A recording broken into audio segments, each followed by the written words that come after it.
እርስዎ ይቀጥላሉ። ግን እንደ መግቢያ ቅድም ያነሳናቸውን ሀሳቦች እንምጣ።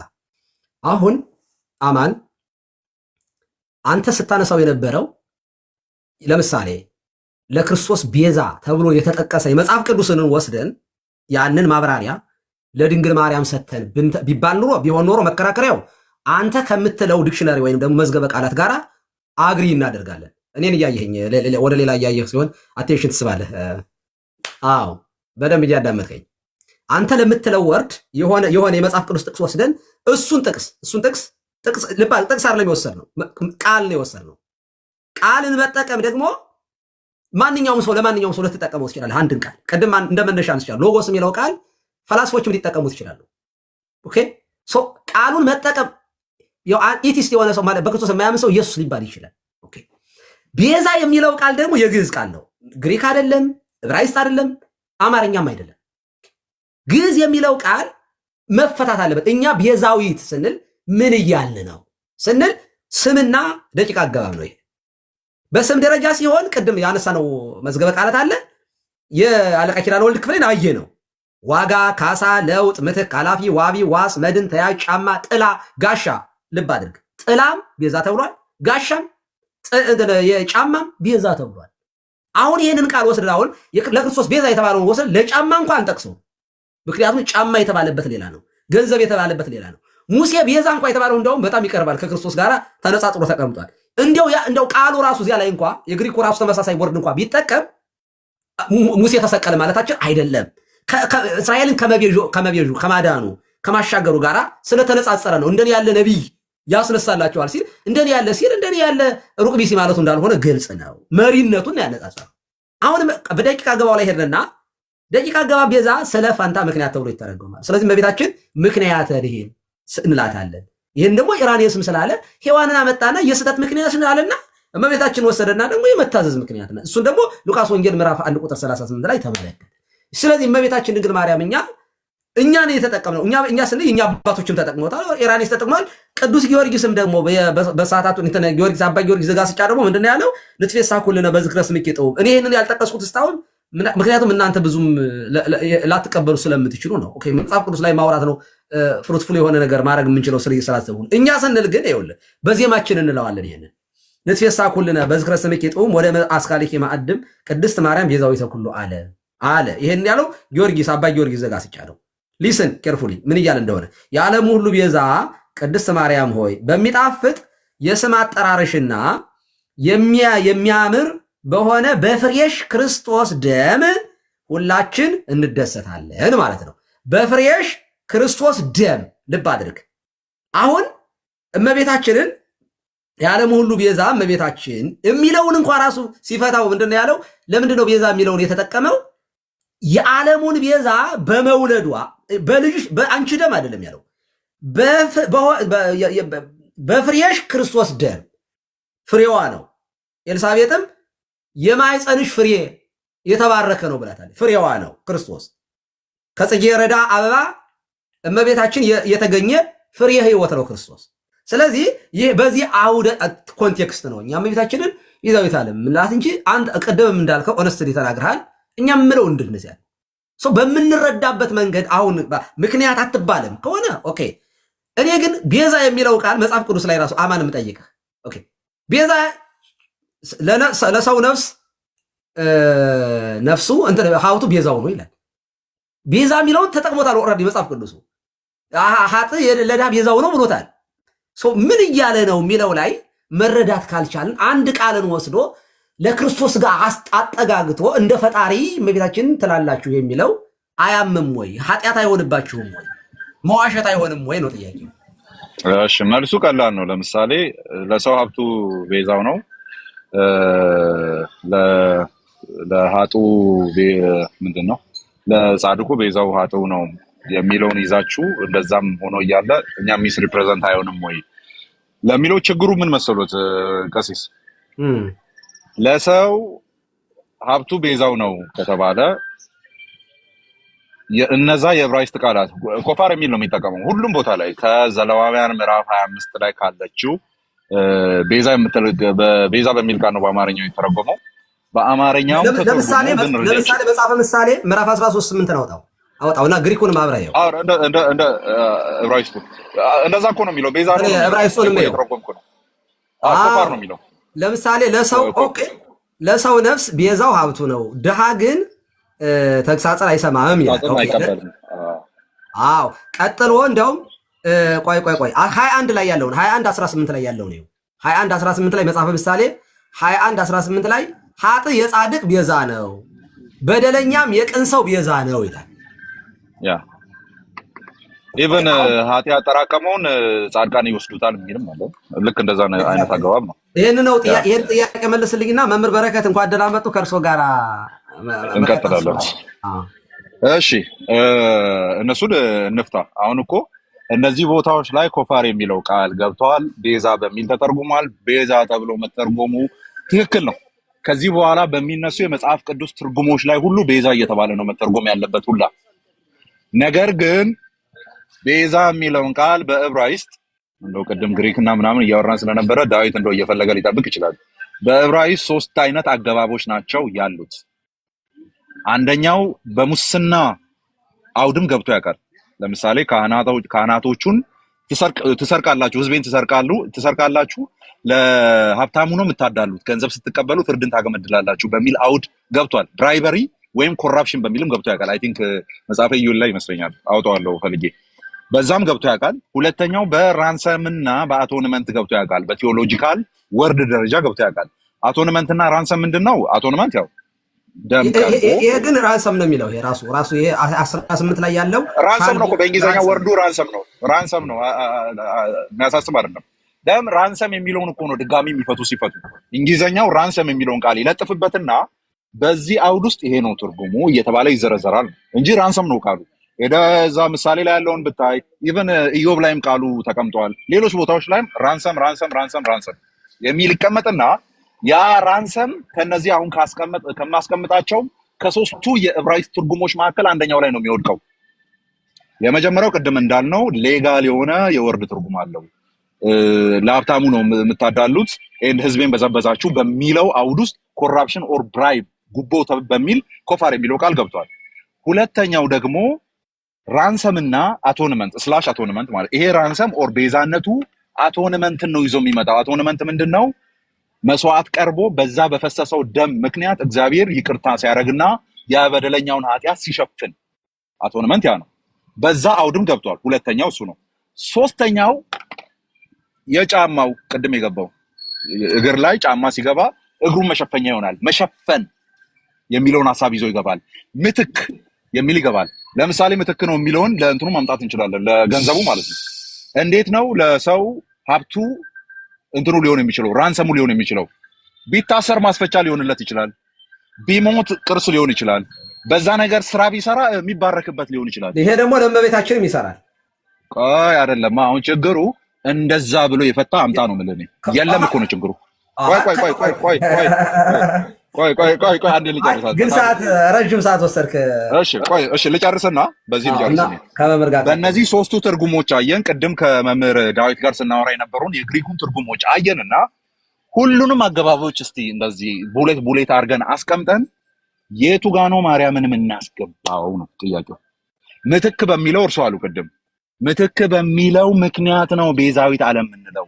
የኛ ጥያቄ ምትክ ስለሆነችና ቅዱስ ኢራኖስ እንዳስቀመጠው ምትክነቱ ደግሞ በመታዘዝ የመጣ ስለሆነ በዚህ ምትክነት ምክንያት በመታዘዟ ምክንያት ቤዛዊቱ ሁሉ ዓለም እንላታለን፣ የዓለም ሁሉ ቤዛ ናት እንላለን ብሎ ያስተማረ ምንሰጣችሁ ጊዜ ምን ያክል ነው? 100 ዓመት አይደለም 400 ዓመት አባቶችን በመደዳ አስቀምጡና እንደዛ ብሎ በመታዘዟ ምክንያት ቤዛዊተ ሁሉ ዓለም እንላታለን ያለ ማን ነው? የለም።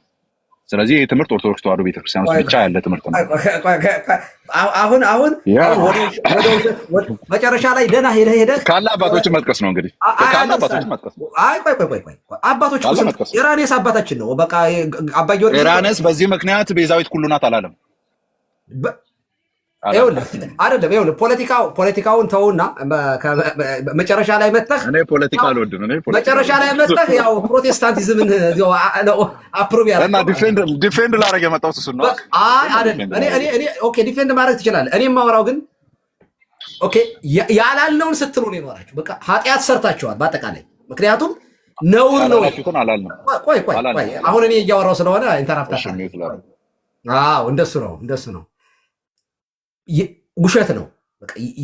እኛ ያልተረጎምንበትን እኛ ያላሰብነውን ክሬት አድርጋችሁ እንዲህ ትላላችሁ ብሎ መተርጎም ከኃጢአት ሁሉ የእግዚአብሔር ልብ ነኝ ማለት ነው። በነገራችን ላይ እኔ ፈጣሪዬን የማውቅበትንና የምረዳበትን መንገድ ኦኬ፣ የተጻፈ ነገር ካለ ያን ጀጅ ማድረግ ትችላለህ። እኔን ግን የውስጥህን አውቃለሁና እንዲህ ነህ፣ ኃጢአት አለብህ፣ ጻድቅ ነህ። ጻድቅ ነህ እንኳን ለማለት እንኳን ሪዝን እኮ ያስፈልጋል። ውስጤን ግን የማውቀው እምነት ነው። ይሄ የምንለውን የተጻፈውን እኛን ጠይቁና ከዚያ በኋላ በምንለው መንገድ ጀጅ አድርጉናል። ኦኬ፣ ቅድም ዘርዝረን በመታዘዟ ምክንያት ኤራሊስም ያለው ሔዋን ያለመታዘዝ ምክንያት ናት፣ ድንግል ማርያም የመታዘዝ ምክንያት ናት። ሔዋን የሞት ምክንያት ናት፣ ድንግል ማርያም ሕይወት ክርስቶስን በመውለድ የሕይወት ምክንያት ናት በሚለው ቤዛዊተ ዓለም ያላት እንደዚያ ነው። እዚህም ላይ እኮ የአባ ጊዮርጊስንም ጠቀስኩልህ። እመቤታችን ከዚህ ውጭ እኛ ልንላት አንችልም። ይህ እምነት ነው። ይሄ እኔ ስለ ይሄንን እምነቴን ልክደው አልችልም። ባይዛዬ ዝም ብዬ የማይሆን ነገር እዚህ ጋር በተረጉም እንደናንተ አይደለንም። እኛ በአንድ ቀን ተሰብስበው በቃ ማውገዝ ይችላሉ። እኔ ተቋም ነን። የሚከሰን የሚጠይቀን አለ። እናንተ ጋር አይ ቲንክ ብዙም በጣም ብዙ ዲሞክራት ይኖራል። እነ ዩቱብ ላይ ሲሰራ ስላላየን ሲሰራ እነሱ ተለጣፊ ናቸው። ከእሳቸው ጋር ቀጥሎ መምህር እንቀጥል። እንኳን ደህና መጡ። እግዚአብሔር ይፍታ። እግዚአብሔር ያክ ስለመጡ በጣም ደስ ብሎኛል። ያው ሚስ ኢንተርፕሬት ያደረገን ሰላም ብያለሁ። እሺ ይቀጥሉ ማለት እሺ። በመጀመሪያ እኮ አማን የሄሬኒዮስ የሪካፕቹሌሽን አስተምህሮን ከተቀበለ እመቤታችንና በክርስቶስና በአዳም መካከል ያለው ፓራራሊዝም በድንግል ማርያምና በሔዋን መካከል አለ የሚለውን ይህንን ፓራራሊዝም ከተቀበለ ቃሉ ነው ማለት ነው ያስቸገረ። ቤዛ የሚለው ቃል ቤዛ የሚለው ቃል ሳይሆን አሁን አንተ አሁን እርሶ ያንን ቃል ደግሞ ለታይትሉ ክብር ነውና እዛ ቃል ላይ ቆመው ሊፈጥሩ ያሰቡትን ቴዎሎጂ ጭምር ነው ኤክስክሉድ እያደረግን ያለ ነው ስለሌለ ማለት ነው መጽሐፍ ቅዱስ ላይ። ካሜራውን ትንሽ ይጥረጉ፣ ድብዝዝ ብሏል። ኋላ ላይ አማን አሁን አንተ ሪካፕቹሌሽን አለ አይደለ? እነ ሄሬኒዮስ ከጀስቲን ማርቲር ጀምሮ እመቤታችንን በሔዋን በኩል የመጣውን ነገር ሪቨርስ የሚያደርግ ነገር ሰርታለች፣ አድርጋለች፣ አብርሃም ኦፕሬት አድርጋለች የሚል በመታዘዟ ማለት ነው። እሱ ካለ በቃ እኛ እሱን ነው ቤዛ የሚባለው እሱ ነው። ቃሉ ከሆነ ቴዎሎጂካል ኤክስፕሬሽን ከነገራችን ላይ ስንት ሰዓት ሙሉ የቆየ ነው መምርዬ፣ ስንት ሰዓት ሙሉ የቆየ ነው። አሁን ያሉኝን ሰማሁት። በቃ ምናልባት አሁን እንዳይሽከረከር ስለፈለኩ ነው። በቃ እኛ እያልን ያለ ነው ቤዛ እያልን ያለ ነው እሱን ነው የእኛ ጥያቄ። እሱንም እኮ ነው አታክ እያደረግን ያለ ነው። መታዘዟን ነው ቤዛ እያላችሁ ያላችሁት። ደን ኢራኒስንም ተጠቅሶ የመጣበት ክፍል ላይ መታዘዟን ቤዛ አላለውም፣ ራንሰም አላለውም። በራንሰም ኮንቴክስት አልነገረም። ሺዝ አ ኮዝ ፎር ሄር ኤንድ አወር ሳልቬሽን ምንድን ነው ያለው? ባይ ኦቢዲየንስ። ሄሬኒዮስ ምን አለው? ሄሬኒዮስን አንተ አሁን ሄሬኒዮስን ምን ቢላት ነው የሚሻል? በዚህ በተናገረው መንገድ ያው ላስቀምጠው። ምን ቢል ነው እናንተም ትክክል የምትሆኑት? ምን ቢል ነው አሁን የምናወራውን አርጊመንት ሴትል የሚያደርገው ልበል? ፎር ዳት ማተር ሴትል አያደርገውም። እኛም አንድ ግለሰብ አቋም ላይ እናንተ የምታደርጉትን ስለምናደርግ ለምሳሌ ሆነ አባት ቆይ ልመልስ ነው። ምክንያቱም ስቲል ነው አንድ ግለሰብ ነው እቺ ነገር የተናገረው። እናንተ ምን ታደርጋላችሁ? እኛ ስንከራከር ስለምንውል ተቀብዬዋለሁ። እዛ ላይ በተቀመጠበት ምንም ሳላላምጥ ተቀብዬዋለሁ። ግን አንድ ስቴፕ መሄድ እችላለሁ። ነፃነቱ አለኝ፣ ልክ እናንተ ልጆች እንደሚያደርጉት። ምን አይነት ነፃነት ነው ያለኝ? ለምሳሌ በሆነ ጉዳይ ላይ የሆነ ኮንሰንሰስ ያለውን ነገር ልናወራ ስንሞክር የእናንተን አስተምሮ የሚቃወም የቤተ ክርስቲያን አባት የሆነ ወርድ ብናመጣ የሊቁ እይታ ነው፣ ኮንሰንሰስ የለውም። ይህንን የሚመስል ነገር እየተደጋገመ የተነገረ ነገር የለም ትሉና እስቲል ያለውን ያንን አባት አትቀበሉም። ያው ከእናንተ ልጆች ጋር ይህንን ነው እየተለማመድን የመጣ ነው። አሁን እኔ አልቀበለውም ሄሬኒዮስን አብረን ስለምንቀበለው ችግር የለም። አንተም ስለተቀበልክ እኛም ስለተቀበል አንድ ስቴፕ ሪጀክት ማድረግ መብት የተጠበቀ ነው በእነሱ ሎጂክ ማለት ነው። ግን ሪጀክት አላደረገውም። ቆመን እዛ ላይ ሄድና እቀበለዋለሁ። እንደ ፕሮቴስታንት ሳይሆን እንደናንተ ልጆች ነው ያልኩት። እንደናንተ ልጆች ነው ያልኩት። እንደ ፕሮቴስታንት ሳይሆን የእናንተ ልጆችም ከእናንተ ጋር ያለ ነገር ስለሆነ ነው። ኦብጀክቲቭሊ እናውራ። እኔ የምቃወመው እንደ ፕሮቴስታንት ነው አላልኩም። አማን ለማንኛውም አንተ ገና ሮጥ ያልጠገብክ ጎረምሳ ነህና ጠግቤያለሁ። 30 ዓመት አልፎኛል። ታፍናቸዋለህ። መምህር በረከት ረጋ ብለው ስለሚያወሩ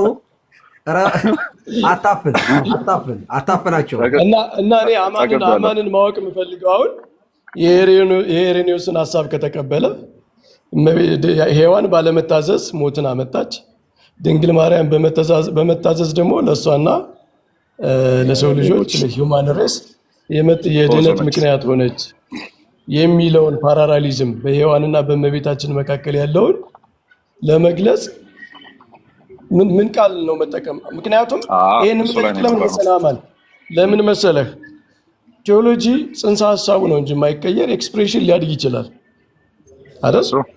በየዘመኑ ምናልባት እኮ አባ ጊዮርጊስ የተሻለ ኤክስፕሬሽን ኑሮት ሊሆን ይችላል። ይሄን ለመግለጽ ይሄን ብሎ ይሻላል ብሎ አስቦ ሊሆን ይችላል። ጽንሰ ሀሳቡ ይሄ ከሆነ የሄሬኒዮስ ከሆነ አባ ጊዮርጊስ እመቤታችን ቤዛዊተ ዓለም ሲላት ይሄን ለመግለጽ ነው አለ። ቤተክርስቲያን ይሄን ነው የምታምነው። ስለዚህ ይሄን ለመግለጽ ይሄ ቃል ይሻለኛል፣ ምክንያቱም ቤዛ ምትክ የሚል ትርጉም ስላለው ይሄን ብጠቀም ይችላል ካለ፣ ጽንሰ ሀሳቡ ደግሞ የሄሬኒዮስ ከሆነ ቃሉ ነው አንተ ያስቸገረ ወይስ ጽንሰ ሀሳቡ ነው? አንደኛ ጽንሰ ሀሳቡ የቃሉ ችግር የለብንም። ቅድም የቃሉን ጉዳይ ከመምህር ዳዊት ጋር እያወራ ነበር። የገባባቸውን አገባቦች ለሙሴ ሲገባ፣ ለኢየሱስ ሲገባ፣ ቤዛ ለሁሉ ነፍሱን ሰጠ ሲገባ፣ ሀብት ለነፍስ ቤዛ አለው ሲገባ እንዴት አይነት ሀሳቦችን ይዞ ይመጣል የሚለው ምንም ስላላከራከረንና ሄደን ስለገባን ችግር የሆነብን በእነዚህ ሁሉ ኮንቴክስቶች ውስጥ ማርያምን የቱ ጋር እናስገባለን? እዛ ብሎ ያስተማረ ሐዋርያና ነቢይ አለ ወይ? የለም፣ እንደሌለ እናውቃለን። ዳን እያወራን ያለ ነው መጽሐፍ ቅዱስ ውስጥ ማግኘት ስላልቻልን ነው። ሄሬኒዮስ ላይ መጣ ነው ባይዘው መጽሐፍ ቅዱስ ላይ ማግኘት ስላልቻልን ነው። አባ ጊዮርጊስ ላይ መጣ ነው። ቆይ እሱን አንዴ ስለ ማርያም ቤዛ ቅዱስ ጳውሎስ ጋር እንሂድና ማርያምን አስመልክቶ ቤዛ ያለበትን ልታመጣልኝ ነው? ገላትያ 4 ላይ እሱን እኮ ነው እያልኩ። ገላትያ 4 ላይ ማርያምን አስመልክቶ በቤዛነት የተወራበት ክፍል። እሺ ሲቀጥል እንነጋገር፣ ችግር የለም። ገላትያ 4 ላይ የዘመኑ ፍጻሜ ሲደርስ እግዚአብሔር ከሴት የተወለደ ልጁን ላከልን ይላል አይደል? ከሴት የተወለደ ማለት ምን ማለት ነው? ሰው ሆኖ የመጣ ከድንግል የተወለደ ያው ሴት የሚለውን ማን እንደሆነ ስለምና ከድንግል የተወለደውን ከሴት ከሕግ በታች ሲል ደግሞ ከአይሁድ የሆነ ሕግ የተሰጣቸው እነሱ ስለሆኑ ከእነሱ መካከል በተወለደ ደን በሴት በኩል ብቻ አድርጎ የመጣ ወደ 4-5 ትርጉም መስጠት እንችላለን። አሁን እኔ የቅዱስ ጳውሎስን ይሄን ንግግሩን ለመረዳት የሚቸግረኝ ነገር ልንገርህ አማን። የጳውሎስን ነው ወይስ ነው ያለው? ቅዱስ ጳውሎስ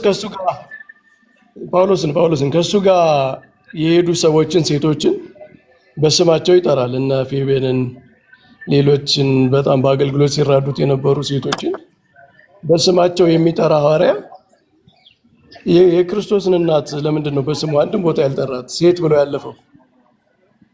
እሱ አይ ቲንክ ቢግ ቴዎሎጂ ያለው አይመስለኝም። ምክንያቱም ሌሎች የመጽሐፍ ቅዱስ ክፍሎች ላይ ለምሳሌ አንደኛ ጢሞቴዎስ ምዕራፍ 2 ላይ ባለው ላይ ሴቶች በጉባኤ መካከል ዝም ይበሉ፣ አንደኛ ቆሮንቶስ ላይ አሁንም ሴቶች እያለ ነው ሄደው፣ ለዛውም አመፀኞችን ማለት ነው ሴቶች እያለ ነው ሄደው።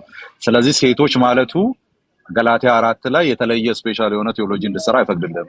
ሴት ብሎ ማለፍ እሱን እያሰብክ ከሆነ ኢየሱስ ክርስቶስም አንቺ ሴት ብሏታል ማርያም ዮሐንስ 2 ላይ ብሏታል። ስለዚህ there is no specific peculiar የሆነ ትርጉም የለም።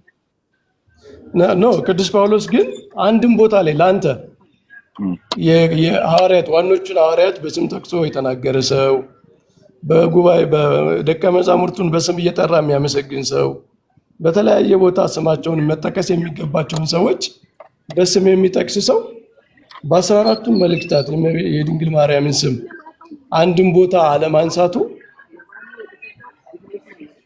ምንድነው አንተ የምትረዳው? ለምንድን ነው ለኔ እንደውም በጣም ቀለል ያለው መልስ የሚሆነኝ ዘፍጥረት 3ን እያሰበ ያለ ይመስለኛል።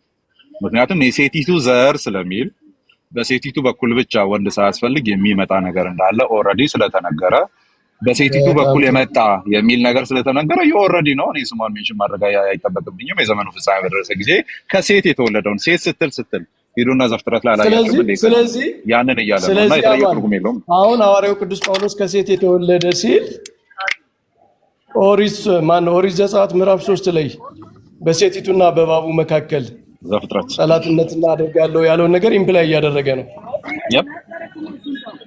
ሪካፕቹሌሽን የሚጀምረው ከሄሬኔዎስ ሳይሆን ከጳውሎስ ነው ማለት ነው።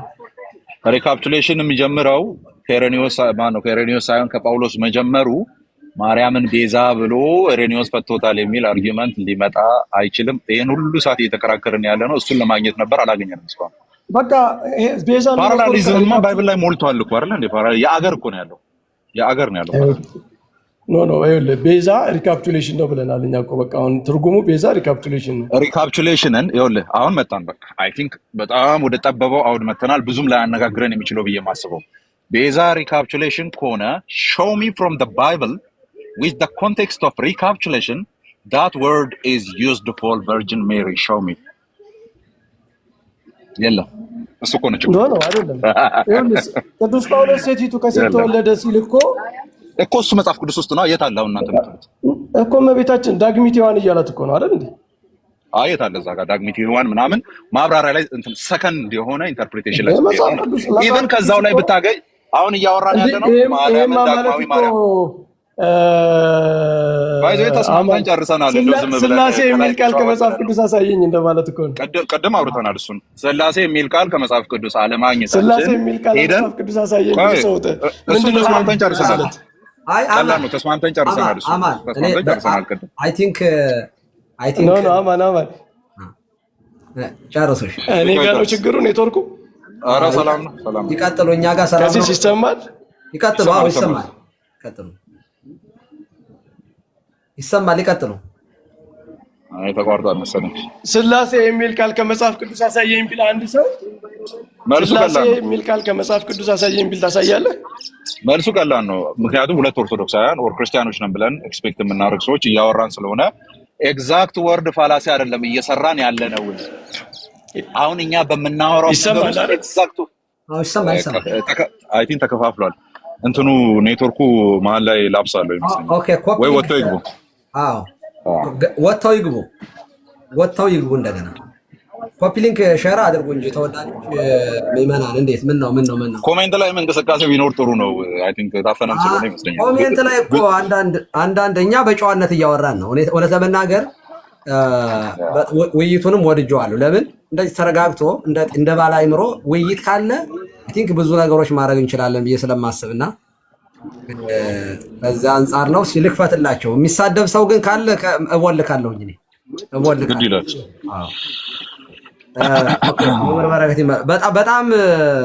በጣም ጥሩ ነው።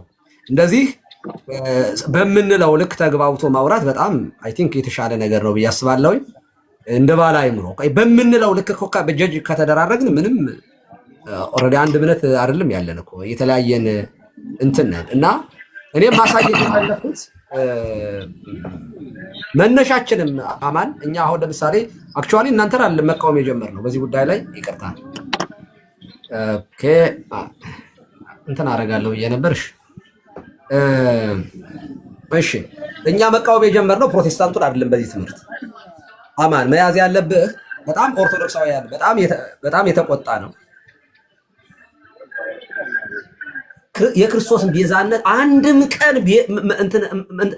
ግብረ ሕማሙን አምጥቼ ባሳይህ ምን ሰግድባቸው ልልል እችላለሁ። እዚሁ ላይ ለከ ኃይል ክብር ወስብሐት ወእዘዝ እስከ ለዓለም አማኑኤል አምላክነ ለከ ኃይል ክብር ወስብሐት ወእዘዝ እስከ ለዓለም ኦ ጊዜ ኢየሱስ ክርስቶስ ለከ ኃይል ክብር ወስብሐት ወእስከ ለዓለም እንልና ለአምላክ ይደሉ ክብር ወስብሐት ወስግደት ለስሉስ ይደሉ ለማህየዊ ይደሉ ለእበዩ ይደሉ ለእዘዙ ይደሉ ለመንግስቱ ይደሉ ለስልጣኑ ይደሉ፣ ለብኩናኑ ይደሉ፣ ለኢየሱስ ይደሉ፣ ለክርስቶስ ይደሉ፣ ለሕማሙ ይደሉ፣ ለመስቀሉ ይደሉ ብለን መስቀል ላይ ስለከፈለው ነገር ነው። አሁን እነዚህ በሙሉ ዘርዝረን ስንሰግድ የሰነበተበት ላይ እና ርዕስ እንኳን ለመምረጥ የምትቸገርበት ነው የስቅለት ዕለት። ምክንያቱም ሁሉም ርዕስ ነው። ከምን ጀምረ ስለ ነገረ ክርስቶስ የክርስቶስን በምን መንገድ እንግለጠው ብለህ እንኳን ለማሰብ እኮ እውነት ለመናገር ይጨንቃል። እና እኔ ራሴ ሁሌ እናገራለሁ፣ በጣም ከሚከብደኝ ነገር ርዕስ መምረጥ የሚከብደኝ ነገረ መስቀሉን ባሰብኩ ጊዜ ሁሉም ጥቅስ ስለሆነ የትኛውን ልምረጥ የሚለው ያስጨንቃል። በዚያ ላይ ተነስተው እመቤታችንን ድንግል ማርያምን ነይነ በመሰረቱ የመከራ መነሻችንም ነይነ እምዬ ማርያም ነይነ ቤዛዊተ ዓለም የሚለውን መዝሙር እኮ ነው ደግሞ ያነሱትም እንደው ከሰዓታቱ እንኳን አይደለም። እና ይሄንን ለምንድን ነው አነጻጽረው ያቀረቡት? ለምንድን ነው ወደ ክርስቶስ ያስጠጉት በሚል ነው እኛ ይሄንን ማብራራትም የፈለግነው የተቃወምነው ይሄንን ሐሳብ ነው እንጂ እመቤታችን አንድም ቦታ ላይ እንደዚህ ብለን አናምንም።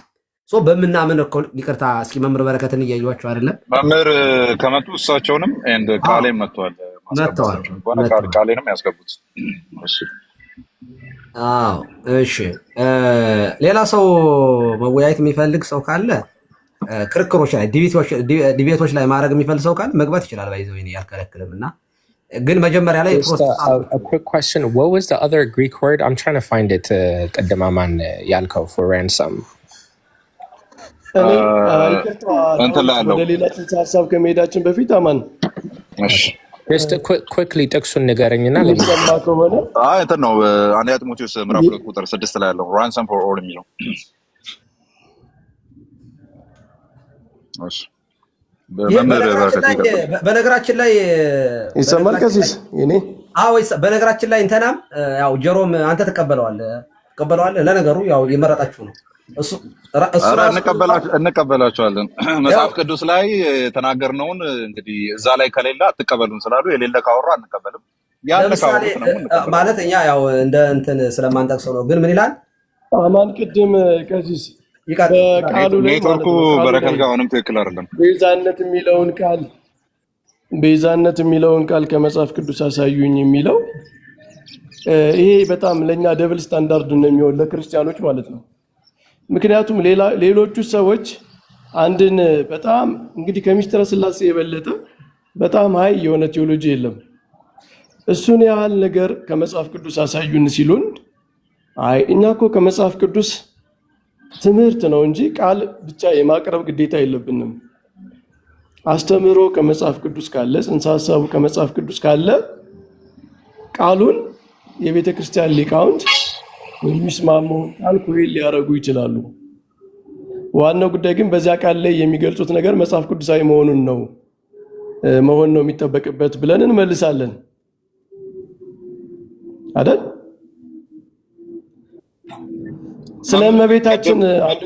ስለመቤታችን አንድ ጉዳይ ሲነሳ ጽንሰ ሐሳቡን የተቀበልከውን ነገር ይሄ እንዲህ ተብሎ መገለጹን መጽሐፍ ቅዱስ አሳዩኝ ማለት ደብር ስታንዳርድ አይሆንም። ኦኬ እሺ አይ ቲንክ እንትን ነው አሁንም ቢሆን አልተስተካከለም ኔትወርኩ። አሁን ማውራት ቢጀምር መሀል ላይ ይገባል ይሳቸውና ይሄንን ቅድም አንስተናል። መምህር በረከት አንስተናል የሥላሴን ጉዳይ። ሥላሴ ብቻ እኮ አይደለም ሌላ ቴዎቶኮስን አንስተናል። ቴዎቶኮስ ብቻ ሳይሆን አንዳንድ ቴዎሎጂካል ወርዶች አሉ ለእግዚአብሔር የምንጠቀማቸው ገባሬ ሁሉ አይደለ በሁሉ ቦታ የሚገኝ ሁሉን የሚያውቅ ምናምን የሚሉት ነው። ትራንሰንደንት በእንግሊዝኛው ትራንሰንደንት የሚል ሄደ በእንግሊዝኛ ትርጉሞች ውስጥ አታገኝም። ምጥውቅ የሆነ ምናምን ምንላቸው ማለት ነው። በሁሉ ቦታ ኦምኒ ፕሬዘንትን አታገኝም። ነገር ግን ኦምኒ ፕሬዘንትነቱን የሚያሳይ መጽሐፍ ቅዱስ ክፍል አለ። ትራንሰንደንትነቱን የሚያሳይ መጽሐፍ ቅዱስ ክፍል አለ። ሥላሴን በአንድ ጥቅስ ላይ የምናገኝባቸው የመጽሐፍ ቅዱስ ክፍሎች አሉ። ቃሉን አላገኘንም ማለት ትምህርቱን አላገኘንም ማለት አይደለም የሚለውን እንስማማና አሁን የምናወራው ነገር ጋር አራምባና ቆቦይቱ ጋር ነው የሚሆነው። በመታዘዟ ምክንያት ራንሰም ፎር ኦል የሚል አስተምሮን ከመጽሐፍ ቅዱስ ውስጥ አናገኝም። ለዚህ ነው የሥላሴን ጉዳይና የቴዎቶኮስን ጉዳይ ማናመጣው። የቴዎቶኮስን ፈልገህ ታገኘዋለህ። የጌታዬ እናት ጋር ሄደህ ታገኛለህ። ቃል ነበረ ቃልም ስጋ ሆነ ጋር ታገኛለህ። አባቶችም የነርሱ ናቸውና ከነርሱም ክርስቶስ በስጋ መጣ፣ እርሱም ከሁሉ በላይ ሆኖ ለዘላለም የተባረከ አምላክ ነው። ያ የተባረከውን አምላክ ነው ወለደችው ብለህ ቴዎቶኮስን ታመጣለህ። የቱ ጋ ነው በመታዘዟ ራንሰም ትባላለች የሚል የመጽሐፍ ቅዱስ ክፍል ልታመጣ የምትችለው? የለም። ስለዚህ ይህንን ልታገኘው አትችልም ነው። እኔ በጣም አንዳንዴ በቃ ፕሮቴስታንቲዝምን በጣም ይገልጣል ስሙን። በእውነት ነገር ስመ ግብር መቃወም ነው የፈለገ። በጣም ስማችን ከባድ እኮ ነው። ስማችን ከባድ ነው። ስማችን ራሱ ከባድ ነው። ተቃዋሚ መሆን በጣም ከባድ ነው። ኦፍኮርስ እንደዚህ ነው የምንቃወመው። እንደነዚህ አይነት ሀሳቦች ነው የምንቃወመው። ይሰማኛል። ይቀጥሉ። ይሰማኛል። ምን እያልኩት ነበረ? ጀሮምን አማን ኮንሲስተንት አይደለም። አሁን ቢሆን አይደለም። ጀሮምን እንትን ላለው ስላለ ምን ይላሉ? ምክንያቱም ለሚስጥረ ስላሴ መነሻውን ነው መጽሐፍ ቅዱስ ያገኘህ እንጂ ቃሉን ስላሴ የሚል ቃል ሶስትነትን የሚገልጽ ቃል መጽሐፍ ቅዱስ ውስጥ አላገኘም። ሶስትነት የሚገልጽ ቃል አያስፈልገኝም። እኔ ትምህርቱ ነው የሚያስፈልገኝ። እና ለነገረ ማርያም ታዲያ ትምህርቱን ብቻ ከወሰድክ ቃሉ ለምን አምጣልኝ? ትምህርቱን እኮ ነው ችግሩ። አምጣልኛ፣ ጥቀስና። ይኸው ሄሬኔዎስን ተቀበልከው አይደል? ሄሬኔዎስ መጽሐፍ ቅዱስ ነው እንዴ? ሄሬኔዎስ መጽሐፍ ቅዱስ ነው። ኧረ መጽሐፍ ቅዱስ ራስ ተጠቀሰ። ተቀበለዋለሁ አላልክም እንዴ? ቀስ አንድ ሰው ያወራ። እንትኑ ኔትወርክ አማን እቀበላለሁ ያለ መስሎኝ እኮ ነው። ሄሬኔዎስ እኮ ብቀበለውም አሁን መምህር አንተ እንደምትለው አይደለም የሚፈታው። እንደዛ አልተፈታም። እኔ ሄሬኔዎስ ከኔ ጋር ነው ያለው ሁላ። ቃሌ ይቀጥል። የቤዛነት ጉዳይ ከተነሳ ሰላም ብያለሁ መምህር በረከት፣ እሱን ያላገኘሁት የቤዛነት ጉዳይ ተነስቶ ቅድም ብየዋለሁ። ይሄን ሄሬኔዎስ እሺ መምህር ሄሬኔዎስ እንደ አንድ እንድንቀበለው እንደሚገባ ሰው ከተወሰደ የማርያም ቤዛነት ለዓለም ሁሉ ብቻ ሳይሆን ለራሷም ቤዛ ናት ተብሎ መፈታትም ጭምር አለበት። ከቅድም ጀምሮ እየጠየቅኩ ነበረ። ሄሬኔዎስን መውሰድ ካለብን ሄሬኔዎስን ቤዛዊተ ዓለም ብሏታል ብለን መውሰድ አላላትም፣ ሲጀመር አላላትም። ግን ብሏታል ብለን መውሰድ ካለብን እኛ ሄሬኔዎስን የተቀበልነው በዛ መንገድ ነው። ለራሷም ሆነ ለዓለም ኦኬ ቤዛ ሊሆን የሚችልን እግዚአብሔር ወልድን በስጋ ስለወለደች፣ ስለዚህ ቅድም የቴዎቶኮስ ጉዳይ ሲነሳ ስለነበር ማለት ነው። ስለዚህ ለራሷም ሆነ ለዓለም ቤዛ የሚሆነውን ወልዳለችና ለሌሎችም ለራሷም ምክንያት የሆነን ለመዳን ምክንያት የሆነን ከመውለዷ የተነሳ ነው ይሄን የምትለው ነው ፖይንቱ። ስለዚህ ቤዛዊተ ዓለም አይደለም ለራሷም እቺን ልጨርሳት፣ ለራሷም ሆነ ለዓለም ነው ቤዛ ልትሆን የምትችለው። እንደዛ ትላላችሁ ብዬ ደጋግሜ እየጠየቅኩ ነበር። ጀመር ቅድም እሱ እንደዛ ትላላችሁ እናንተ። መልስ እኮ ሰጥቻለሁ ቅድም። አልሰማሁም ለማለት ነው። አይ አይደለም ትባላለችም አትባልም አላሉም እንጂ ለራሷ ቤዛ ትባላለች። በሄሬኔዎስ ንግግር አንደኛ ምክንያት በሚለው መዝገበ ቃል ወስደን በሔዋን ምክንያት ሞት እንደመጣ ለሰው ልጅ ሁሉ ሞት ለራሷም ለሰው ሁሉ በድንግል ማርያም ምክንያት ደግሞ ሕይወት መጣ የሚለውን አንተ ጠየቀኝ። ለራሷም ይላል አልከኝ። መታዘዟ ነው። እሱ እኮ ለራሷ የሚለው ምንድነው? መታዘዟ እኮ ነው። አለመታዘዝ ባትታዘዝ ኑሮ እኮ ለእግዚአብሔር ቃል እመቤታችንን ብፅዕት ናት ቅድስት ናት አንልም። የምንለው እኮ ፍጽምት ናት የምንለው በመጽሐፍ ቅዱስ ውስጥ ስትታዘዝ በቅድስናዋ ነው የምናውቃት። አጠቃላይ ኦኬ። ሔዋን ባለመታዘዟ ሞት መጣባት አይደለ? ድንግል ማርያም ግን መታዘዟ ምን ሆነ? ሕይወት ከእርሷ እንዲወለድ ሆነ። ስለዚህ የመዳናችን ምክንያት ሆነች። እምቢ ገብርኤልን አልሰማም ለእግዚአብሔር የሚሳነው ነገር አለ የምን ጥቅስ ነው ብትል ኖሮ አላለችም። እመቤታችን እኮ እኛ እኮ ሰው አይደለችም፣ ርሆቦት ናት። የሆነ ሴታፕ ተደርጋ በሪሞት ኮንትሮል የምትንቀሳቀስ ናት አንልም። ኃጢአት የመስራት ፕሮባቢሊቲ እኮ አላት፣ ነፃ ፈቃድ እኮ አላት። ስለዚህ እሺ ማለቷ የምናከራት እኮ አንደኛውም እኮ ለዚህ እኮ ነው። ቅድስት ሆና መፈጠሯ ሌላ ነገር ነው። ግን ቅድስናዋን ምን አደረግሽ ሞትን ያመጣሽብን እንላታለን እኮ በቅዳሴያችን ላይ። እመቤታችንን ደግሞ ሕይወትን ወለደችልን። ምክወልደ ደናግል እንላታለን። የደናግል መመኪያቸው እንላታለን። እኛ አይደለን ያ ቅዱስ ኤፍሬም ይሄንን ያላት ወይንም ደግሞ በእንተ ሔዋን ብሎ ምን አለ ቅዱስ ኤፍሬምም እዚህ ላይ ቅድምም ከኢራኔስ ጋር ተመሳሳይ ነገር ያለው ምንድነው? በእንተ ሔዋን ታጽሖተ ገነት አለ። የገነት በር ደጅ በሔዋን ምክንያት ተዘጋ አለ። ወበእንተ ማርያም ድንግል ተወለደ፣ በድንግል ማርያም ደግሞ ተከፈተልን። አሁን በድንግል ማርያም ተከፈተልን ሲል አሁንም ሄዳ በሩን ከፍታ ቤዛ ሆና እያለ አይደለም ቅዱስ ኤፍሬም፣ እናውቀዋለን። ምክንያቱም ከፍ ብሎ ምን ይላል እሱ ከፈለነ ዳግመ ንብላ ዕፀ ሕይወት ከዕፀ ሕይወት እንበላ ዘንድ አደለን፣ እርሱም ዕፀ ሕይወት የተባለው የክርስቶስ ስጋና ደም ነው ብሎናል። ስለዚህ ምን እያለን ነው? ገነትን የከፈተው ልጇ እንደሆነ እናውቃለን። ግን ለእርሱ እናት በመሆኗ ኮምፔር አደረጋቸው። ምክንያት በሚለው በእንተ ይላል ግዕዙ እዚህ ላይ በእንተ ማለት ቤዛ እንደማለት ነው። ይሄንን ደግሞ ጀሮ ምን የምቀበለው አለ ወይ this came through Eve አለና but life has came through Mary ይላል። ኦኬ ሞት በሔዋን ምክንያት መጣ፣ እንዲሁም ደግሞ ህይወት ደግሞ በማርያም በኩል መጣ ይላል። ይሄ ጀሮ ራሱ ይሄንን ይናገራል። ሌሎችም አሉ። በነገራችን ላይ እንደው እንጥቀስ ከተባልን ያው እናንተ የምትቀበሏቸው ጭምር መጥቀስ ቅዱስ በሰዓታቱም ላይ ያለው ተመሳሳይ ነው። ይኸው ቅድም ጠቀስኩት።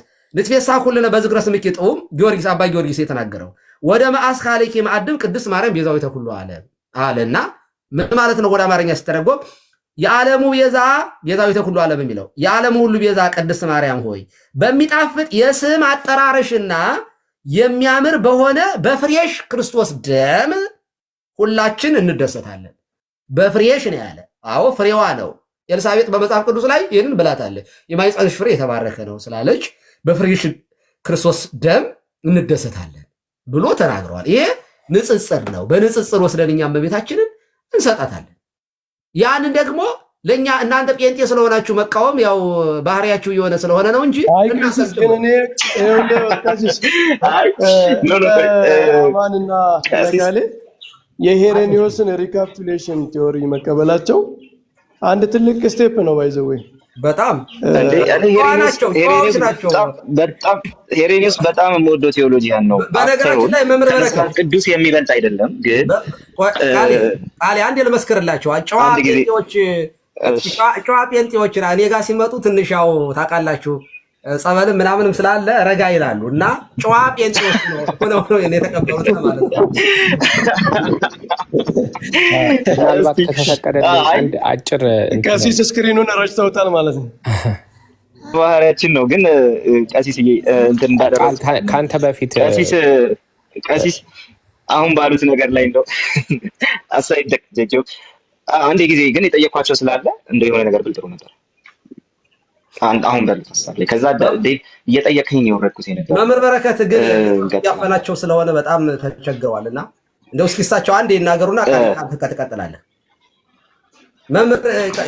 እሺ አምስት ደቂቃ በላይ አልወስድም። ያዙልኝ ሰዓት 5 ደቂቃ ማክሲመም።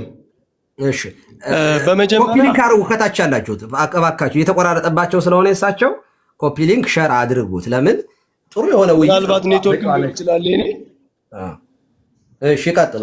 በመጀመሪያ ይሄ ሪካፕቹሌሽን ቲዮሪ የአስተምህሮ በነ ጀስቲን በነ ቅዱስ ሄሬኒዮስ ጀምሮ ያለ ከነ ቅዱስ ጳውሎስም ያለ ከነ ዮሐንስ ወንጌላዊም ያለ በራእዩ ላይ ሴቲቱ የሚላት ከኦሪት ዘፍጥረት ላይ የተነሳች ሴት አለች። በሴቲቱና በእባቡ መካከል ጠላትነት አደርጋለሁ ተብሎ የመጀመሪያው የድነት ፕሮሚስ ሲነገር እግዚአብሔር በሴቲቱ በኩል ጦርነቱ እንደሚደረግ ሴቲቱ በጦርነቱ ውስጥ በእባቡና በልጇ መካከል በሚደረገው ጦርነት ውስጥ ቦታ እንዳላት የሚገልጽ በጣም ረዥም ታሪክ አለ። ከብሉይ ኪዳን ጀምሮ ከኦሪት ዘፍጥረት ጀምሮ እስከ አዲስ ኪዳን እስከ ሊቃውንት መጽሐፍት ድረስ የሚደርስ ማለት ነው። ይሄ በጣም ኢርሊ የሆኑት እነ ሄሬኒዮስ የወሰዱት ነው። ቅዱስ ጳውሎስም ቅድም አማን አክሴፕት አድርጎታል። በጣም ጥሩ ነው። ከሴት ተወለደ ሲል ያቺ ኦሪት ዘፍጥረት ላይ የተነሳችው ሴት በሴቲቱና በእባቡ መካከል የተባለው ከእሷ የሚወለደው ተብሎ የተነገረው ትንቢት መፈጸሙን ለማሳየት ነው። ምክንያቱም ቅዱስ ጳውሎስ በጣም ሰብትል ቴዎሎጂያን ነው። ቃላትን ዝም ብሎ አይደለም የሚጠቀመው። ከብሉይ ኪዳን በጣም ርቆ እየሄደ የሚያገናኝ ሰው ነው። ሳራንና አጋርን እንኳ በብሉይና በአዲስ የመሰለ ሰው ነው። በጣም ዲፕ የሆነ ቴዎሎጂያን ነው እና ከሴት ተወለደ ያለ ዝም ብሎ አይደለም። በሔዋን በኩል የመጣው ነገር ሌላ ሔዋንን በምትወክል ሔዋን ጦርነቱ በሰው ልጆችና በዲያብሎስ መካከል በተደረገው ጦርነት ሔዋን ለሞት ምክንያት ነች። ለሞታችን ምክንያት ነው የሆነችው። the cause of our destruction። በእርግጥ አሁን በክርስቶስ ማዳን ስለዳነች በልጇ ስለዳነች አንወቅሳትም።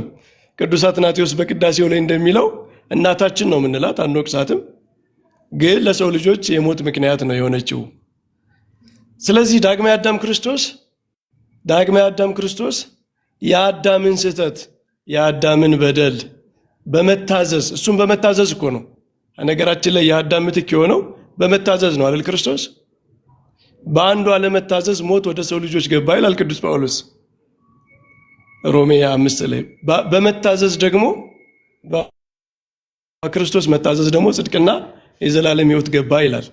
ስለዚህ ያችኛዋን ባለመታዘዝ ሔዋን ባለመታዘዝ ያመጣችው ችግር በእመቤታችን መታዘዝ የሕይወት ምክንያት ሆነች ያለው ሄሬኒዮስ ፓራራሊዝም ነው።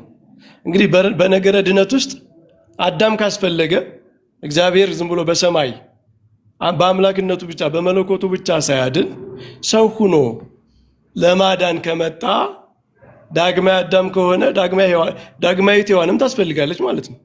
እሷ ኢኩዌሽን ውስጥ መጥፋት የለባትም። ይሄ ነው አባቶች እና ሄሬኒዮስ ወደ እመቤታችን የሄዱት። መጀመሪያው ውድቀቱ ላይ አዳምና ሔዋን ኖረው ድህነቱ ላይ አዳምና ሔዋን መኖር አለባቸው። አዳም መጣ፣ ሁለተኛው አዳም ከሰማይ የሆነው አዳም መጣ፣ ክርስቶስ ነው ዳግማዊ አዳም። ዘን ሁለተኛዋ ሔዋን የታለች? ምክንያቱም እግዚአብሔር ሪቨርስ ነው ያደረገ ካል ሪቨርሳል ካለ ይሄ ሪካፕቹሌሽን የሚለው ሪቨርሳል ነው። ስለዚህ እመቤታችን በዚህኛው በኩል በሔዋን ተቃራኒ ሆና ቆማ ተገኘች ማለት ነው። በሔዋን ተቃራኒ ሆና ቆማ ተገኘች። ያቺ አትታዘዝም ነበር፣ ይቺ ታዘዘች። ያቺ በድንግልና ሆና እባብን ሰማች፣ ይቺ በድንግልና ሆና መልአክን ሰማች፣ ቅዱስ መልአክ። ያቺ የሞት ምክንያት ሆነች፣ ይቺ የሕይወት ምክንያት ሆነች። ስለዚህ በእመቤታችን ውስጥ የሔዋን ምትክነት አለ። ይሄን ምትክነት ነው ቤዛ የምትለው ቤተክርስቲያን። ቤዛ ምትክ ስለሆነ ማለት ነው። ይሄ ምትክነት ደግሞ ለእኛ መዳን ኮንትሪቢዩሽን ነው። ምክንያቱም ሄሬኒዮስም እንዳለው ለእሷም ለሰው ልጆችም መዳን ምክንያት ሆነች ብሎ ስለተናገረ ይሄ ቤዛነት የተባለው ይሄ የሔዋን ምትክነት ነው። ቃሉ ከሆነ ቤዛ የሚለው የግዕዝ ቃል ካስቸገራችሁ ምትክ ልትሉ ትችላላችሁ። ቤተ ክርስቲያን ምስጋናዋ በግዕዝ ስለሆነ ነው ትራዲሽናል እንጂ የሔዋን ምትክ ነች። ምትክ በሆነች በመሆኗ ደግሞ ለዓለም ድነት ምክንያት ሆናለች ነው ቃሉ። ይህንን ጽንሰ ሀሳብ ነው የሚገልጸው። ይሄ ሄሬኒዮስም ጀምሮ ከቅዱስ ጳውሎስም በሐዋርያት ጀምሮ ያለ ነው። ይሄ ሪካፕቹሌሽን ያቺ ሴት ለውድቀት ብቻ ሳይሆን ለድህነትም ኮኦፕሬት አድርጋለች። ሁለተኛዋ ሔዋን ድንግል ማርያም የሚለው ማለት ነው። ይሄን ጽንሰ ሀሳብ ለመግለጽ ነው የሁሉ ቃሉ ይሄ ነው። በቃ ቤተክርስቲያን እዚህ ውጭ ትርጉም ሰጥተው አታውቅም። ቃሉን ከመጽሐፍ ቅዱስ አሳዩን ከሆነ ፋላሲ ነው። ብዙ ከመጽሐፍ ቅዱስ ላናሳያቸው የምንችሉት በጣም ቴዎሎጂካሊ በጣም መሰረታዊ የሆኑ ጽንሰ ሀሳቦች ሥላሴን የመሳሰሉ ባህሪ፣ አንድ ባህሪ ምናምን፣ እነዚህ መለኮታዊ ነገሮችን የሚገልጹ ማዳንን የሚገልጹ ብዙ በጣም ኢሴንሻል የሆኑ ቃላት ግዴታ ከመጽሐፍ ቅዱስ ስለማናገኛቸው አንድን ቃል ግዴታ ከመጽሐፍ ቅዱስ አሳዩን ማለት አይቻልም። ጽንሰ ሀሳቡ ግን የምትክነት ጽንሰ ሀሳብ አለ።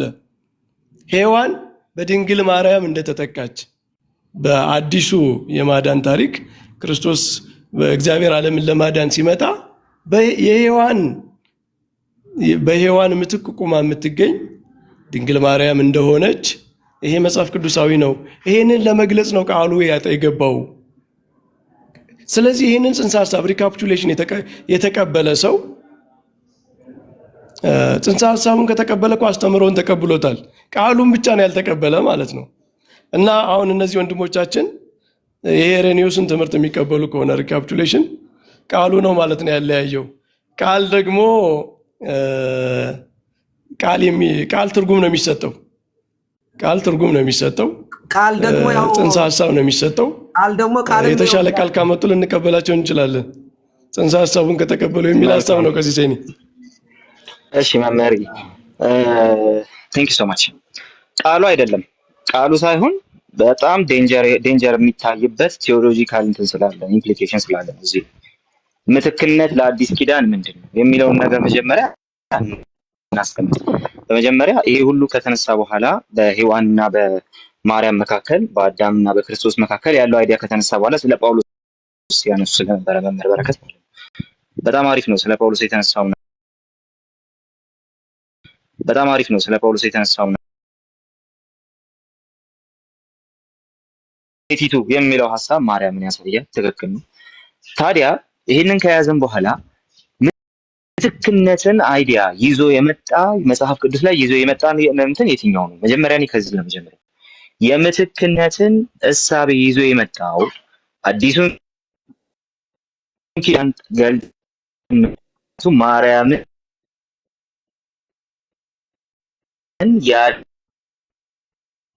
ይቆራረጣል።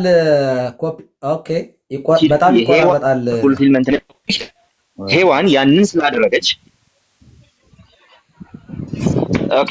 እሺ አሁን ሲሰማ ይቆራረጣል። ኮፒ ሊንክ አድርጉት፣ ሼር አድርጉት። ይሰማል? አሁን ቀጥልሽ። ይሰማል? ቀጥል። ኦኬ እሺ ጥሩ። እሺ ስለዚህ እያልን ያለነውን ነገር በደንብ ግልጽ ለማድረግ ያህል እየመጣሁ ነው። ሔዋንን በማርያምን እያደረግን ያለ ኪዳን ፉልፊልመንት ነው እያደረግን ያለን። ይሄ መጀመሪያ በደንብ መታወቅ አለበት። የመጀመሪያው በደንብ መታየት ያለበት ነገር እሱ።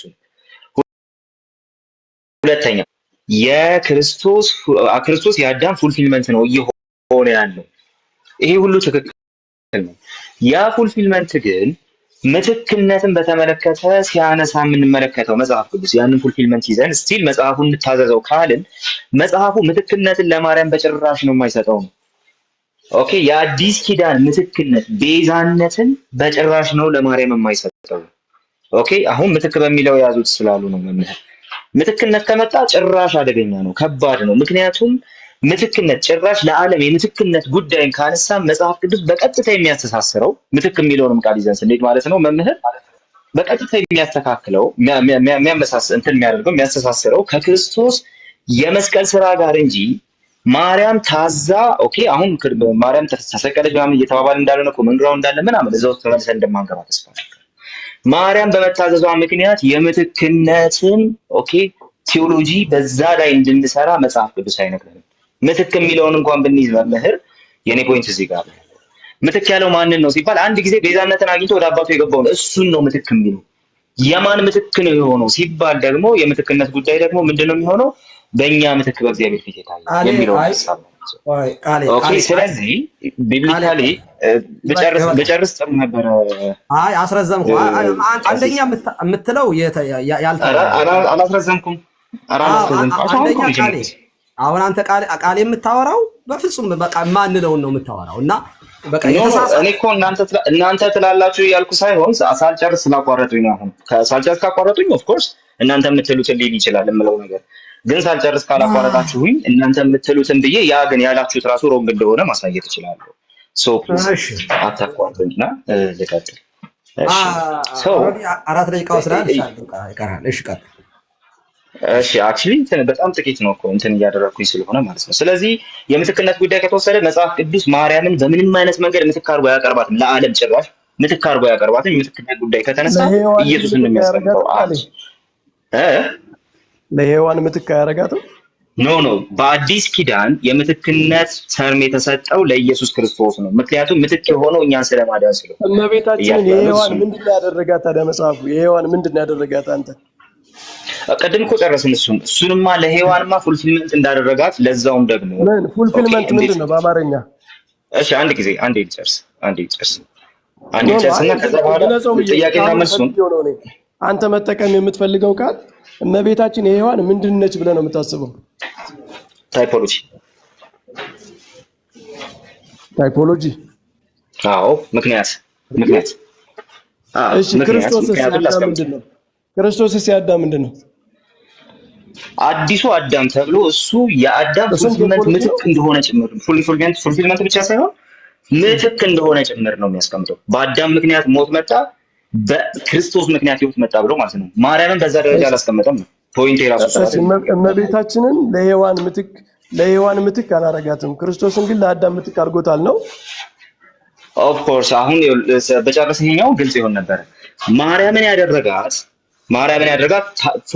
ታይፖሎጂ ነው። ለምን ሲባል ሔዋን ካጠፋች በኋላ ያ ሁሉ ከጠፋ በኋላ የሆነ ነገር አለ። እሱም ደግሞ ምንድነው? ከዚህ ሴት ዘር የሚወለድ አለ፣ እሱ ሰኮናን ይቀጠቅጣል።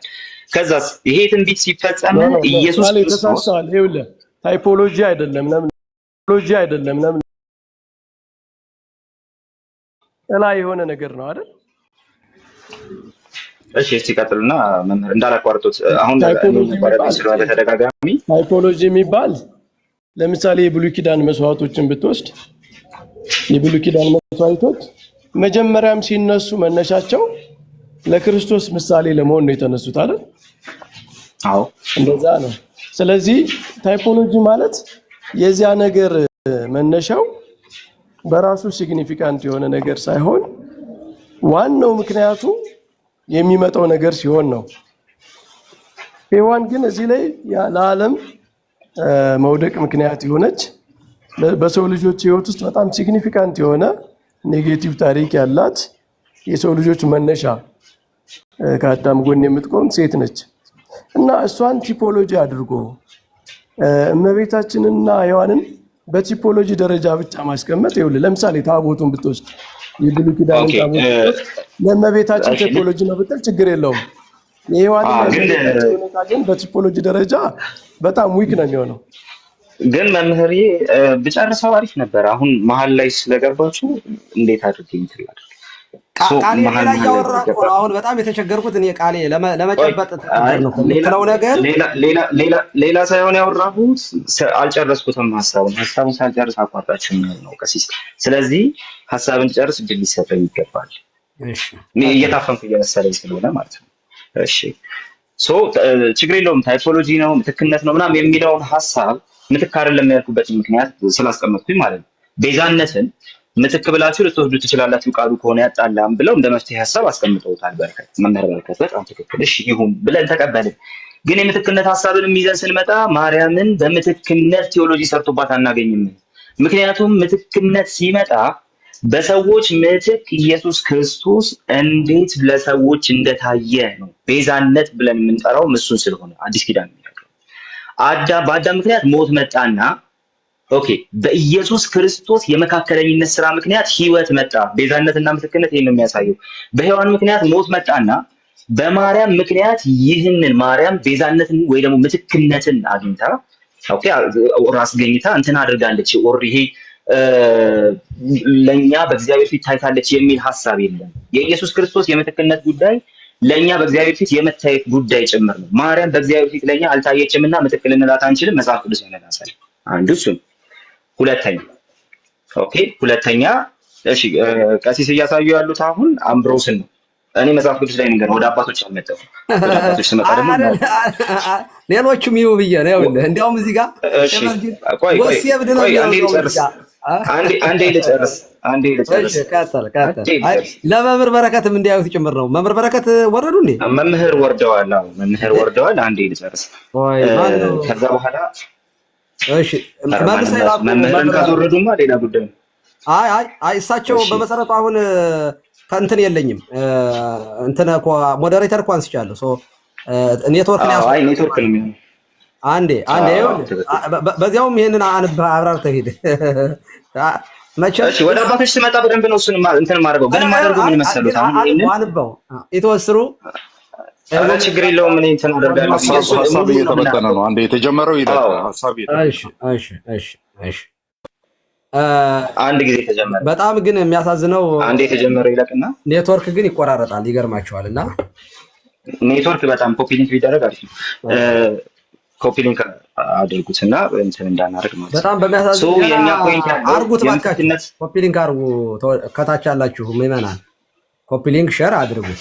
እሺ የተረጋጋ ውይይት እያደረግን ያለ እሺ ያ ስለዚህ የምትክነት ጉዳይ ከተነሳ የምትክነቱ ጉዳይ ከአዳምና ከሔዋን ጋር ብቻ የተገናኘ አይደለም፣ ነገር ግን በእኛ ፊት ስለመታየት ጭምር ነው። ስለዚህ እኛ በሱ ወገብ ሆነን በአዳም ምክንያት ለሰው ሁሉ ሞት እንደደረሰ እንደዛ ኢየሱስ ክርስቶስ ደግሞ ስለኛ በእግዚአብሔር ፊት የመታየቱን ጉዳይ ጭምር ነው፣ የምትክነት ጉዳይ። ስለዚህ ማርያምን ምትክ ብሎ ራሱ በዛ ደረጃ ያስቀምጣል። ምክንያቱም ቤዛዊተ ዓለም ስንል የዓለም ምትክ እያልናት ስለሆነ ራሱ ማለት።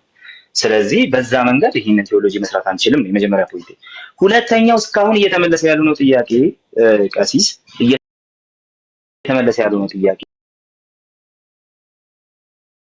መምጣት ብቻ አይደለም። ሄሬኔስ የተናገረውን ነገር እንቀበለዋለን ካልን ሄሬኔስ በተናገረው መንፈስ ነው መቀበል ያለብን። ኦኬ፣ ሄሬኔስ በተናገረው በዛው መንፈስ መቀበል አለብን ወይ?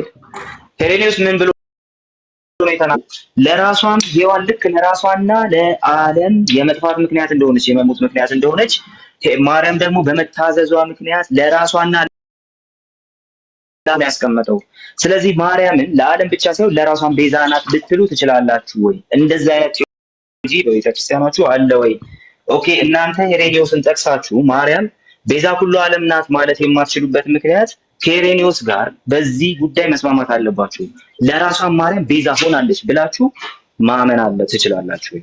ማርያም ለራሷ ቤዛ ሆናለች የሚል ነገር ቤተክርስቲያናችሁ ትምህርት ላይ ሳለ ወይ? ካልሆነ ግን ሄሬኔዎስን ጠቅሶ የማርያምን ቤዛ ሁሉ ዓለም ይበቃል። ቃሌ እሺ፣ ይሄ ጥያቄ እስካሁን ስላልተመለሰ ነው የደገምኩት። ቃሌ አቤት፣ እሺ፣ ወደ አንተ እመጣለሁ። ቃሌ ይቅርታ፣ የሆነ ስልክ አውርዶኝ ነው።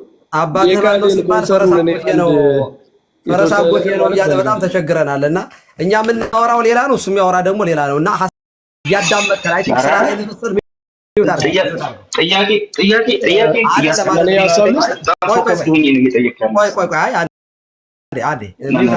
ምክንያቱም እኔ ቢያንስ እኔ ሶስት ጊዜ መልሼለታለሁ። እንደ ቅድም መልሼለት ነው የወረደው። አሁንም አሁን መልሼለታለሁ እና እየሰማ አይደለም። አየህ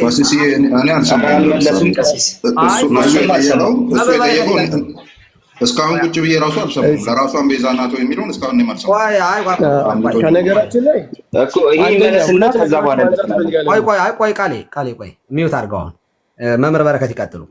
ተው እንጂ። እሺ፣ በመጀመሪያ እመቤታችን ብሎክ እያረኩ ነው። የምትሳደቡ ሰዎች ሚዩት እያረኳችሁ አይደለም። በጣም ብዙ ሰው ለቅም ያለሁኝ። ቀጥሉ።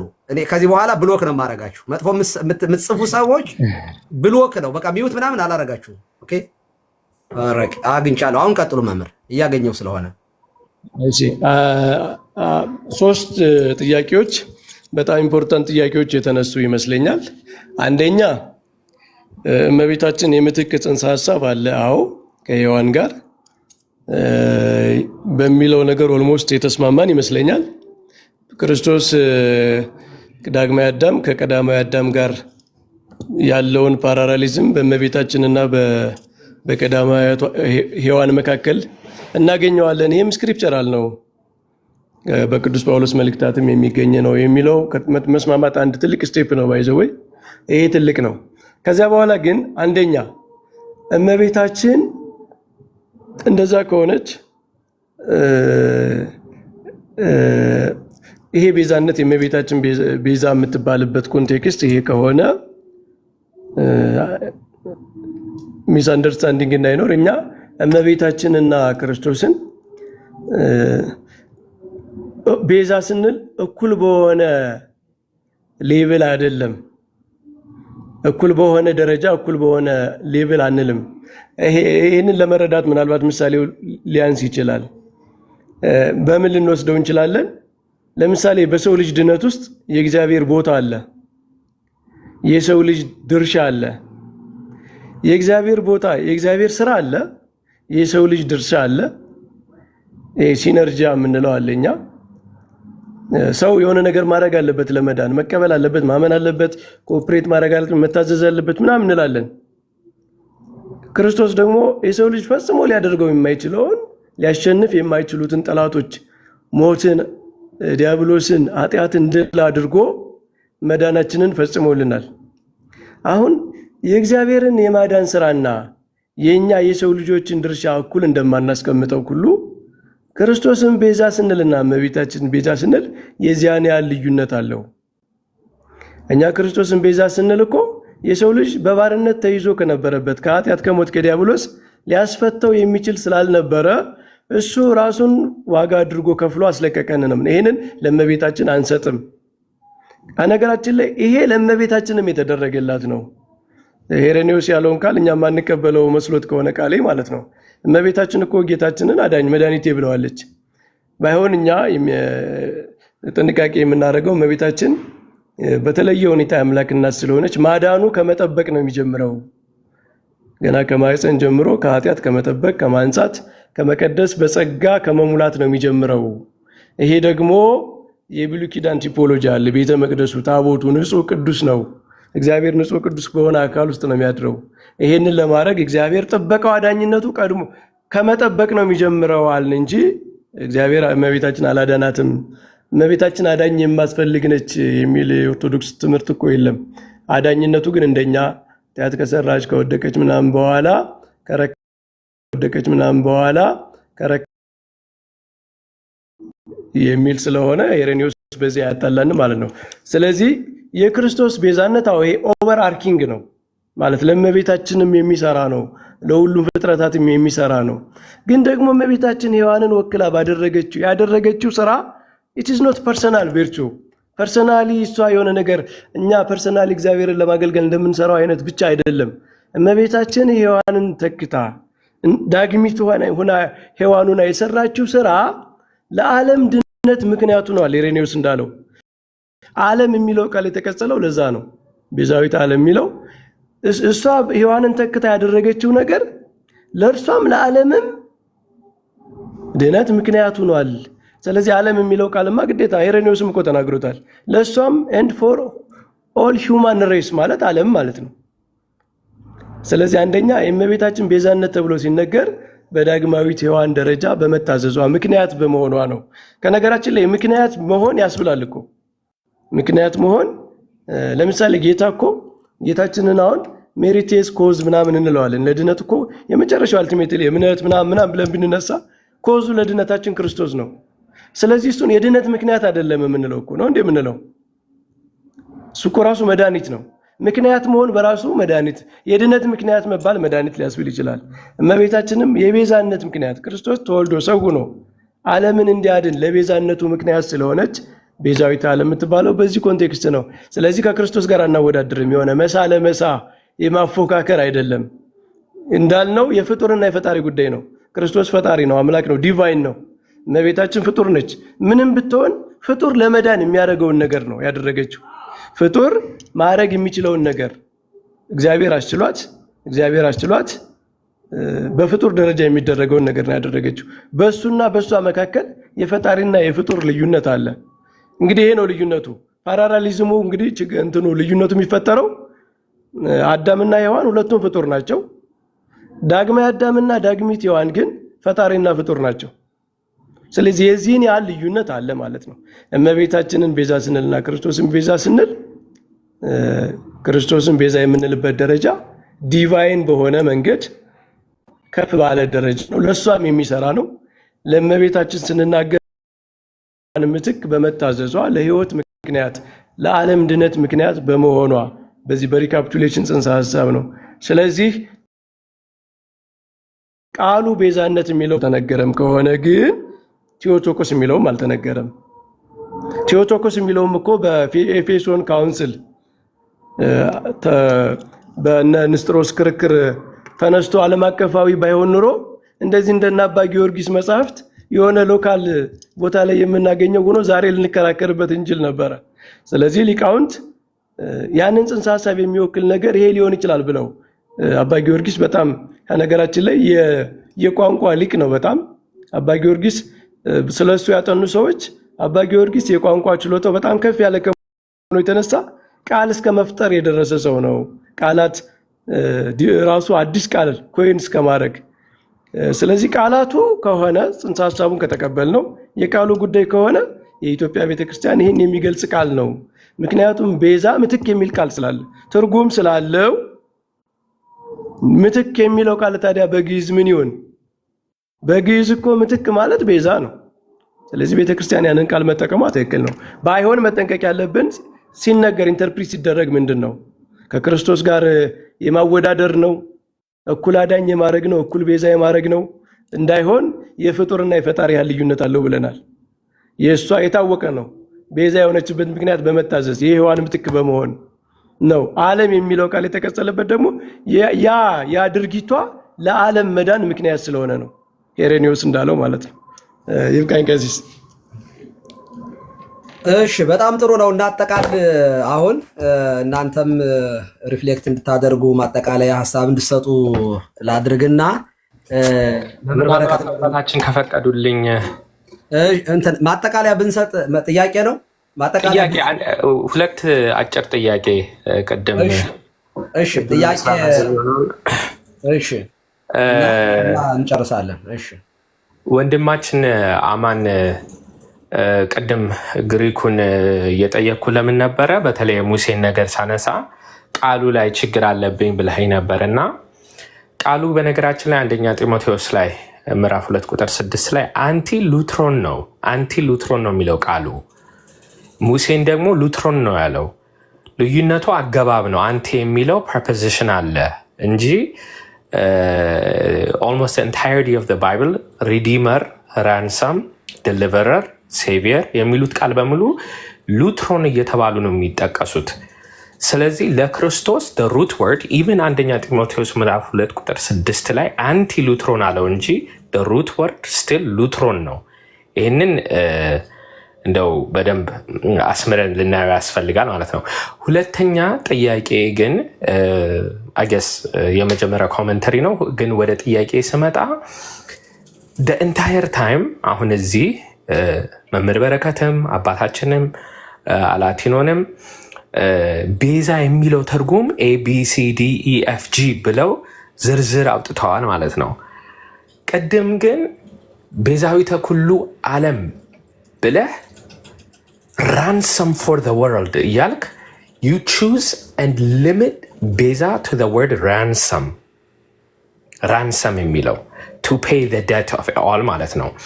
ደጋግመን አሁን ቅድም ስትጀምር ጥሩ ጀምረ ነበረ። ኔጌቲቭ ቴዎሎጂው ማንለው ነገር ምንድን ነው ስንል እመቤታችን መስቀል ላይ ሞታ በሞቷ እንዳዳናችን እንደማንል አንተም አምናሃል። ራንሰም ግን የሚለው ቃል to pay the debt of everybody በአዳም ምክንያት የመጣውን ዕዳ እመቤታችን በራሷ ከፈለች አንልም። ጥያቄው the question is why do you limit the definition of ቤዛ to ransom ብለህ ለምን ትፈተዋለህ? ቤዛ የሚለውን ቃል ራንሰም በሚለው ቃል ብቻ ወስነ ለምን ትፈተዋለህ? that's my question።